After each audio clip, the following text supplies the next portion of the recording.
Hola, el día de hoy les vamos a hablar acerca de los mecanismos de resistencia a antibióticos.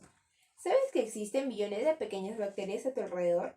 Pues sí, los microorganismos llamados bacterias fueron algunas de las primeras formas de vida que aparecieron en la Tierra.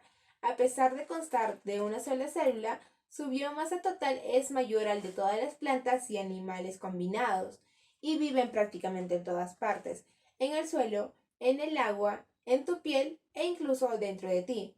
A pesar de que tienes 10 veces más células bacterianas que células humanas dentro de tu cuerpo, muchas de estas bacterias son inofensivas e incluso pueden llegar a ser beneficiosas, ya que ayudan a la digestión y a la inmunidad.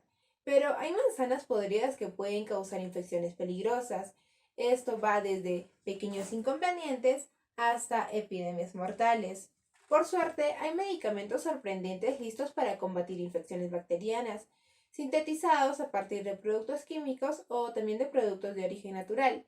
Los antibióticos matan o neutralizan a las bacterias, interrumpiendo la síntesis de la pared celular o interfiriendo en procesos vitales como es la síntesis de proteínas. Todo esto sin dañar las células humanas. Pero hoy en día nuestros antibióticos son cada vez menos eficaces. El problema no radica en los antibióticos, sino en las bacterias, ya que con el tiempo han venido desarrollando mecanismos de resistencia a los antibióticos. Los antibióticos han revolucionado la historia de la medicina, ya que nos han permitido tratar enfermedades infecciosas que en su momento eran consideradas letales. La era moderna de los antibióticos comienza en 1928, cuando Alexander Fleming descubre la penicilina.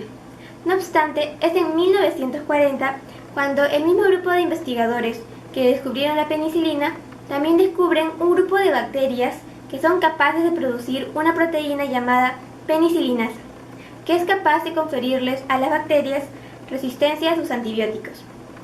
Y una vez que se introdujo la penicilina como terapéutico, estas cepas de bacterias resistentes aumentaron, lo que sugirió que los antibióticos a lo largo de los años han contribuido a la aparición de bacterias resistentes. Es decir, la producción de nuevos antibióticos ha sido directamente proporcional a la aparición de superbacterias. Los antibióticos son sustancias que inhiben el crecimiento de los microorganismos o los matan, y pueden hacer eso de varias formas. Algunos antibióticos actúan inhibiendo la síntesis del material genético, por ejemplo, al romper la cadena de ADN, ya que así cuando la bacteria vaya a replicarse y vea que su ADN está dañado, va a tener que detener su división celular, así de fácil. Otros antibióticos actúan inhibiendo la síntesis de proteínas, que son las que hacen todas las funciones de la célula. Así que sin proteínas que hagan funcionar a la bacteria, pues la bacteria se muere irremediablemente. En cambio, otros antibióticos atacan a la pared celular de la bacteria. Las bacterias, además de tener una membrana que delimita la célula bacteriana, tienen una pared celular que les protege del medio exterior para mantener intacta esa pared celular. Las bacterias poseen unas proteínas que las van renovando y manteniendo, y algunos antibióticos lo que hacen es inhibir la función de esas proteínas, por ejemplo, al unirse a ellas para que con su función la pared celular acabe perdiendo su integridad. Además de estas formas que hemos visto, hay otras maneras por las cuales un antibiótico destruye la célula bacteriana. Y es precisamente debido a que los antibióticos son tan específicos para atacar a uno de los componentes de la bacteria que no funcionan en otros microorganismos, como por ejemplo en los virus, que estructuralmente no tienen nada que ver. Por eso no se debe tratar una gripe con antibióticos, porque la gripe o el resfriado son infecciones causadas por virus, no por bacterias. Únicamente las infecciones causadas por bacterias responderán a un tratamiento con antibióticos. La resistencia a los antibióticos tiene lugar cuando uno de estos medicamentos pierde su capacidad para inhibir la proliferación bacteriana de forma eficaz. Cuando las bacterias son capaces de seguir multiplicándose, incluso en la presencia de antibióticos, decimos que son superbacterias o bacterias resistentes. Esta resistencia a los antibióticos se produce por mutaciones genéticas al azar. Es decir, si tenemos una población de bacterias y a medida que vamos dando antibióticos, estas bacterias van a ir siendo eliminadas. No obstante, por azar, es posible que de estas millones de bacterias, una adquiera una mutación genética. A veces esta mutación puede ser inútil o incluso perjudicial para la propia célula, pero muchas veces esta mutación le brinda a la bacteria la capacidad de poder sobrevivir a los antibióticos. Pero ¿cómo hacen esto? Es posible que esta mutación le permita a la bacteria desarrollar proteínas que sean capaces de modificar el antibiótico y hacerlo totalmente inútil.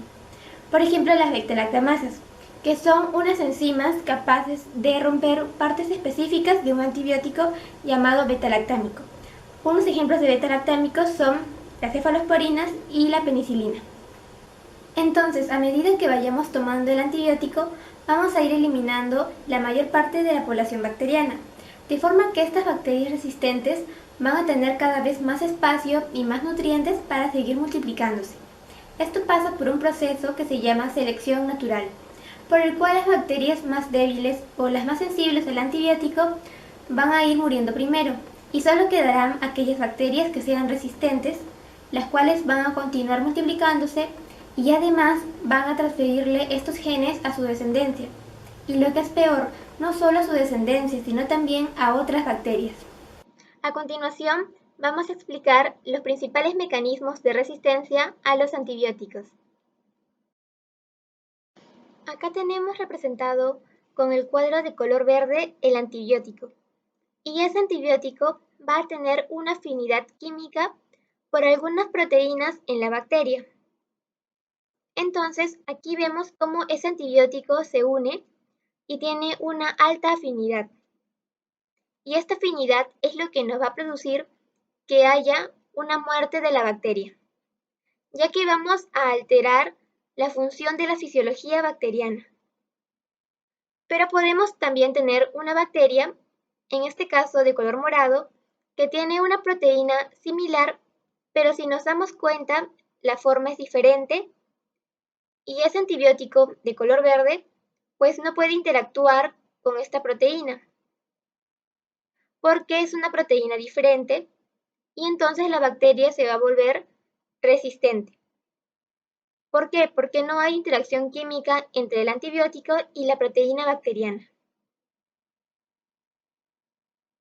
Lo otro que puede pasar, en este caso con una bacteria azul, es que esta bacteria no posee la proteína.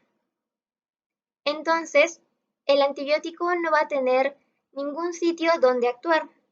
Y si no hay sitio de acción, entonces la bacteria va a ser resistente. A este mecanismo lo llamamos resistencia natural. Por otro lado, tenemos aquí esta bacteria y por una de esas mutaciones espontáneas de las que ya hemos hablado anteriormente en este video, se puede generar que se cambie esta proteína. Entonces vemos que ya la proteína ha cambiado su forma, su color, y cuando se suministra el antibiótico, pues ese antibiótico ya no va a poder funcionar porque se pierde la afinidad química. No vamos a poder interactuar. Entonces, la bacteria también se va a volver resistente. A este mecanismo lo vamos a llamar cambio de proteína blanco, porque la proteína donde iba a actuar el antibiótico cambió su forma, por lo tanto ha perdido su afinidad y ya no se va a poder dar la acción del antibiótico.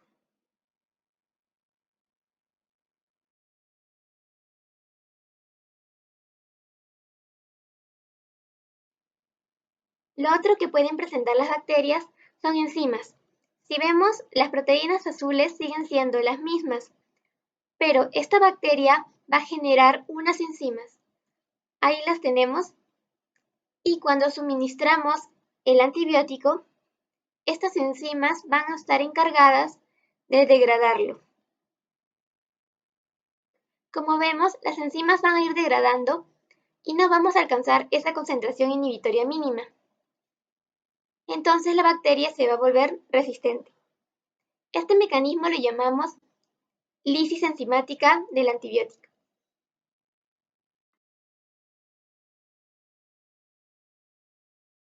Algunos de los antibióticos van a actuar al nivel del citoplasma de la bacteria y la bacteria tiene estas proteínas de membrana que se llaman purinas Como su nombre lo indica, lo que forman son poros y a través de estos poros van a entrar las moléculas del antibiótico y en este caso alcanzamos la concentración inhibitoria mínima. Y esta bacteria va a morir. Existen reacciones que pueden hacer algunas bacterias para evitar ser atacadas por el antibiótico. Es la que vemos al antibiótico entrando y de forma reactiva algunas bacterias pueden cerrar sus colinas y si se cierra ese poro entonces el antibiótico no va a poder ingresar al interior de la bacteria y entonces no vamos a poder obtener la concentración para eliminar a la bacteria.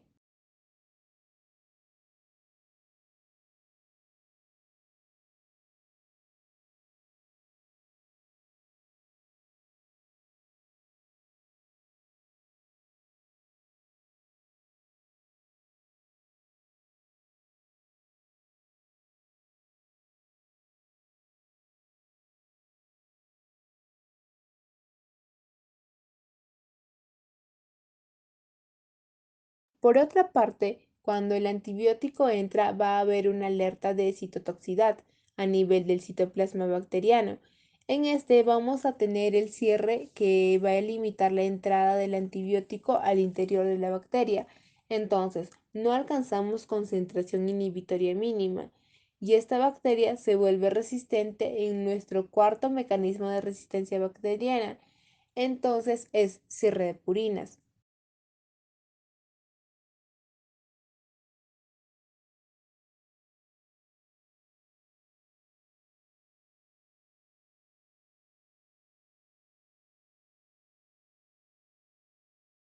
Podemos tener unos transportadores que van a sacar el antibiótico y este mecanismo se llama bombas de flujo. Entonces, el antibiótico empieza a entrar y puede entrar por las polillas, pero vamos a tener esta proteína que está funcionando y saca del antibiótico y el antibiótico entra y la proteína lo saca. Y es de esta manera entonces que vemos cómo el antibiótico empieza a entrar, pero también sale y en ningún momento alcanzamos la concentración y límite era mínima, pero dentro del citoplasma de la bacteria. Y esto va a producir que la bacteria sea resistente al quinto mecanismo de resistencia bacteriana, que lo vamos a llamar bombas de flujo.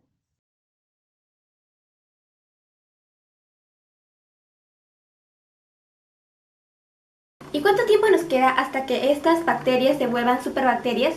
Bueno, en algunos casos esto ya está sucediendo. Por ejemplo, algunas variantes del Staphylococcus aureus, que causan de todo, desde infecciones de piel hasta neumonía y sepsis, se han convertido en cepas SARM, volviéndose resistentes a antibióticos betalactámicos como la penicilina, meticilina y oxacilina. Gracias a un gen que sustituye la proteína a la que los betalactámicos normalmente se dirigen y unen, las cepas SARM pueden seguir haciendo sus paredes celulares sin ningún problema. Otras superbacterias como la salmonela incluso a veces producen enzimas como los betalactámicos, que descomponen los antibióticos atacantes antes de causar daños. Y el E. coli, que es un grupo diverso de bacterias que contienen las cepas causantes de diarrea e insuficiencia renal, puede prevenir la función de los antibióticos como las quinolonas, haciendo que cualquier invasor que entre en la célula sea eliminado activamente. En conclusión, los mecanismos de resistencia a los antibióticos constituyen las herramientas que poseen las bacterias para evitar las acciones de estos medicamentos.